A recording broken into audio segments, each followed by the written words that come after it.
Welcome to the X Shack, episode 5. On this episode, we'll be talking about Powers of 10, number 3, written by Jonathan Hickman, featuring art by R.B. Silva, and colors by Marty Gracia.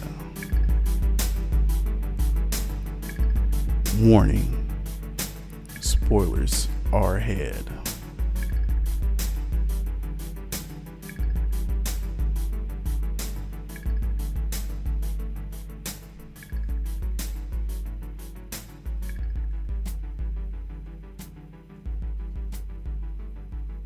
All right. I want to welcome everybody back to the X Shack.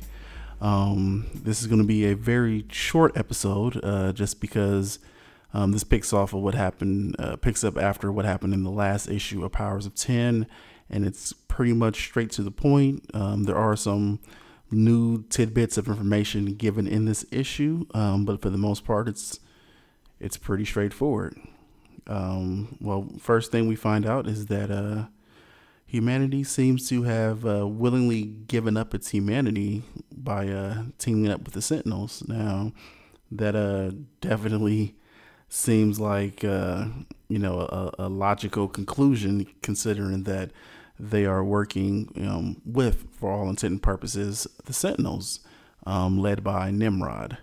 But we see that they get to we can't even really say a certain age, because they're actually integrating technology into a infant in the beginning of the issue. And then the party is crashed by the surviving soul mutants, led by Apocalypse. And we find out the designations of some of these mutants, including that, yes, indeed, the mutants we saw in the last issue with Apocalypse are his 4 horsemen. And we find out that Wolverine is war, and Zoran is death, and the mutant North is pestilence, and famine is the hybrid of Krakoa and Cypher. We also find out that some of these mutants, who they are mixed with, but that's kind of not really an important thing right now. The mission is for all intent and purposes, a almost suicide mission, as Wolverine stated in the last issue. It seems that they've broken off into groups, and one group is to cause a distraction by attacking the human Sentinel Church, for all intents and purposes. I guess that's what we call it. And we see that Nimrod's not really too concerned with this. He doesn't really see the big whoop about them attacking the church, and he kind of thinks there may be more to this, so he decides not to go into battle. We also find out that by teaming up with the Sentinels, humanity is now worshiping them as gods. They are the new gods of humanity. And we see that Wolverine and Apocalypse, they decide to be the actual mission that is intended to take place. They are there to basically raid the repository of the Sentinels to kind of grab some files that they've been looking for. If you remember the whole hard drive that was stolen, the idea is that they are looking for a specific piece of information, and they find this piece of information. It turns out that this piece of information is the exact start date, or the online date of Nimrod. So now they know exactly when Nimrod went into production and when he went online. So it seems that they want to stop Nimrod from being born or going online. Meanwhile, the other half of the team is confronted by Nimrod's second in command, and this is a battle that they're not going to win. So it is revealed that, well, all of us know this, but it's revealed that Zoran's mask contains a singularity. So all intents and purposes, it contains a black hole. And the threat is given that they will unleash his black hole and destroy everything. And of course, the Sentinels aren't really believing this until the mask is removed. And as you can imagine, chaos ensues. Wolverine attempts to battle Nimrod, but that doesn't go very well. And Apocalypse says that he's going to step in, and Wolverine needs to complete this mission. And yeah, we get Nimrod versus Apocalypse, which is a battle that I would have maybe dreamed up and never thought that I would see, but we are seeing it, yes, indeed. And Apocalypse doesn't seem to be faring very well against Nimrod. He does hold his own, but Nimrod kind of taunts him and tells him that, you believe in survival of the fittest, and look where you're at now. For all intents and purposes, he may not make it out of this alive. While this is going on, Wolverine completes the mission by finding Moira McTaggart. Yes, there is a version of her in this future who has been locked away for whatever reason, and she is given the file. It's actually like a crystal that holds the information, and she is told that she must complete this mission. And Wolverine apologizes for what he must do now.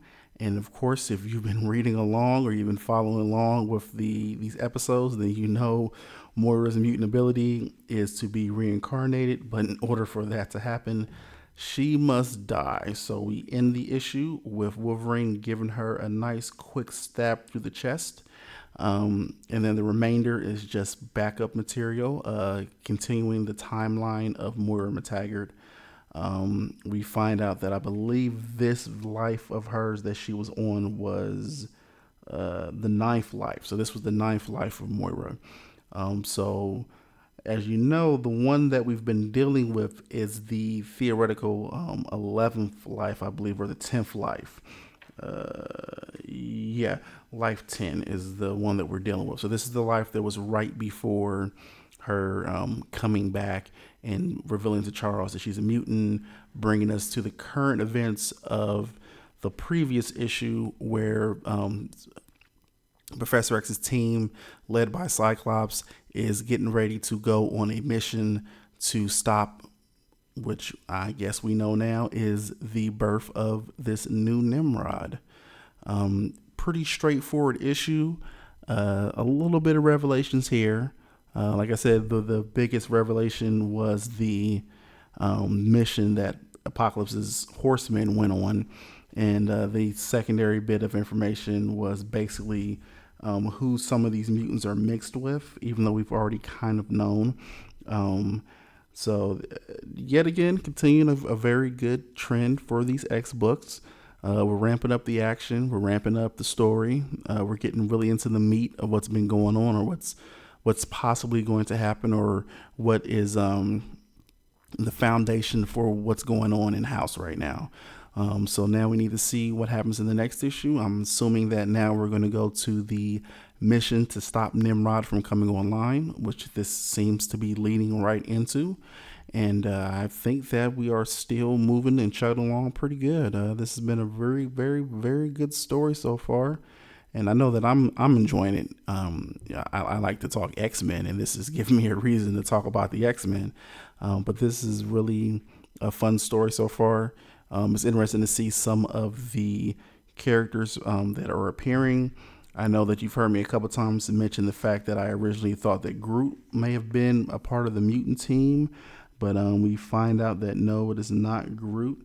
It is Krakoa mixed with Cypher. Seems that Krakoa decided that he needed a physical body, and he took over the body of Cypher. So we are right in the midst of it. We're right in the thick of everything. And I'm kind of curious to see whether or not Apocalypse made it out alive. While he did hold his own against Nimrod still seems to possibly be able to overpower Apocalypse, especially considering he's a Sentinel. They're designed to adapt and to neutralize mutants. And when it's all said and done, even with all of his technology that he got from the externals, not the externals, but from the my mind went for a blank. I can't think of where Apocalypse got his technology from. It wasn't the externals, the Eternals, I think it was. Yeah, I think he got his technology from the Eternals.